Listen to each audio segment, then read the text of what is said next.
اعوذ باللہ من الشیطان الرجیم بسم اللہ الرحمن الرحیم السلام علیکم ورحمۃ اللہ وبرکاتہ رب اشرح لی صدری ویسر لی امری واحلل عقدۃ من لسانی یفقہوا قولی.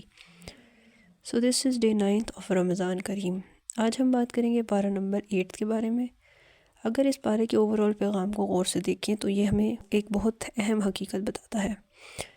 طاقت ملنا کامیابی نہیں، طاقت کے بعد جھکنا کامیابی ہے. طاقت، نعمت یا امتحان. اللہ تعالیٰ اس بارے میں مختلف قوموں کا ذکر کرتے ہیں جنہیں زمین میں اقتدار ملا، وسائل ملے، آرام ملا اور مضبوط معیشت بھی ملی. لیکن جب نعمتوں کے ساتھ شکر نہ ہو تو دل میں غرور آ جاتا ہے. انسان سمجھنے لگتا ہے کہ یہ سب میں نے حاصل کیا ہے، مجھے کوئی نہیں گرا سکتا. یہیں سے زوال شروع ہوتا ہے.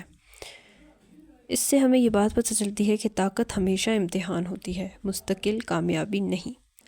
اس بارے میں بہت سے نبیوں کے قوموں کا ذکر آیا. سب سے پہلے بات کرتے ہیں حضرت شعیب علیہ السلام کی قوم، معمولی گناہ یا بڑی خیانت. اس بارے میں ہمیں یاد دلایا جاتا ہے کہ حضرت شعیب علیہ السلام اور ان کی قوم کا واقعہ کیا تھا. وہ لوگ کاروبار میں ماہر تھے مگر دیانت میں کمزور. ناپ تول میں کمی کرنا، چھوٹا سا دھوکہ دینا، لوگوں کا حق مار لینا ان کے نزدیک معمولی بات تھی. حضرت شعیب علیہ السلام نے انہیں سمجھایا، لوگوں کا حق پورا دیا کرو، زمین میں فساد مت پھیلاؤ اور اللہ سے ڈرو. لیکن انہوں نے مذاق اڑایا اور کہا، کیا تمہاری نماز تمہیں یہ سب سکھاتی ہے؟ جب قوم اصلاح قبول کرنے سے انکار کر دے تو پھر انجام قریب آ جاتا ہے.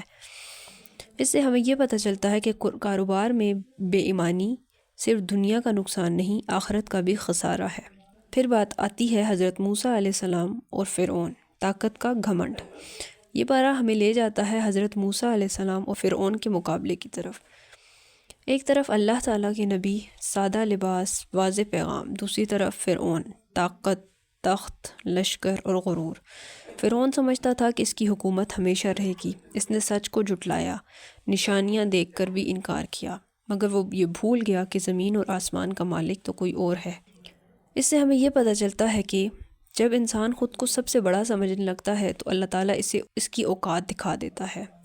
دل کا اندھا پن. اس بارے میں ایک بہت گہری بات بتائی گئی ہے. آنکھوں کا اندھا ہونا اصل مسئلہ نہیں، اصل مسئلہ دل کا اندھا ہونا ہے. کچھ لوگ نشانیاں دیکھتے ہیں، معجزات سنتے ہیں، سچ ان کے سامنے ہوتا ہے مگر وہ نہیں مانتے. کیوں؟ کیونکہ ماننے کے لیے دل میں عاجزی چاہیے اور عاجزی غرور کے ساتھ نہیں رہ سکتی. یہاں سے ہمیں پتہ چلتا ہے کہ ضد انسان کو حقیقت سے محروم کر دیتی ہے. اللہ تعالیٰ کی پکڑ. اس بارے میں یہ بھی واضح کیا گیا کہ اللہ تعالیٰ فوراً پکڑ نہیں کرتا. وہ مہلت دیتا ہے، سمجھاتا ہے، موقع دیتا ہے، ڈھیل دیتا ہے، مگر جب حد پار ہو جائے تو پھر انجام اچانک آتا ہے. اور اس وقت نہ طاقت کام آتی ہے، نہ دولت، نہ لشکر. اگر ہم پورے پارے کو سادہ الفاظ میں سمجھیں تو طاقت ملنے کے بعد شکر ضروری ہے، کاروبار اور معاملات میں دیانت لازم ہے، غرور انسان کو اندھا کر دیتا ہے، اصل اندھا پن دل کا ہوتا ہے. اللہ تعالیٰ کی مہلت کو کمزوری نہ سمجھو. اللہ تعالیٰ عزت بھی دیتا ہے اور عزت واپس لینے کی قدرت بھی رکھتا ہے. سوال یہ نہیں کہ ہمارے پاس کتنا ہے، سوال یہ ہے کہ ہم اسے کس طرح استعمال کر رہے ہیں.